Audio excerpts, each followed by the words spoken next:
What is a capo and why do we use them? You've seen it before. It's this clamp object and you can put it on any fret. And what it does is changes the pitch of the guitar. Now the way that the guitar is tuned is optimized for these open chords. The first chords that you ever learned, E minor, E major, we got our C chord, G, all these open chords. You could imagine that we could tune the guitar a different way and then a simple major or minor chord would be really hard to play. Well, over the years we kind of arrived at this tuning, what we call the standard tuning of the guitar, to allow for those easy open chords. Well, if you need to change the key, let's say if you're going to sing and the chords that you're playing don't quite match. For example, here I play a C chord to a G chord. Let's say you're looking for a song to sing along to and that sounds too low or too high when you try to sing it. Well, you can change the pitch of it by moving up one fret. But now look what I have to do. I have to bar it. I still have the shape of that C chord and then the shape of the G chord. This is getting to what we call the caged system for the guitar. But what the capo does is basically bar for you.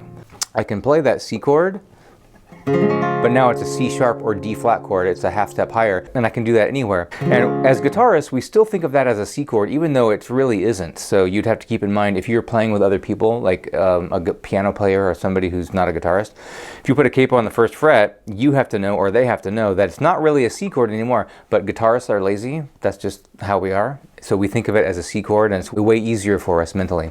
But a capo has a very nice happy accident side effect of making it easier to play because it presses the strings in, which lowers the action, which by definition makes it easier to play. And it also shortens the neck because you know how wide the frets get down here. If we put a capo on the third fret, now the widest distance between frets is now much smaller than it was before. So if you're playing a song that only sticks around this area, which many songs do, in the first position or so, you can put a capo on the second fret, third fret, really wherever you want, and it's totally valid. It's, I guess we could call it cheating, but it actually sounds better sometimes and makes it easier to play. Now if you have a song that travels the whole neck, we can't do that, right? Because if I needed to play the 12th fret, now I gotta play way up here. If you think of Here Comes the Sun by the Beatles, they put a capo on the 7th fret, George Harrison does, way up here, and plays a D chord. It has a different sound. So it's really up to you as a player, the sounds that you want to get and what you're doing at that time. The capo is available for you to play anywhere on any fret for accompanying singers or for yourself when you're singing to accommodate your voice because everybody has a different range. But you should always have a capo nearby because you might want to change the pitch for your voice, but also it's going to make it easier to play.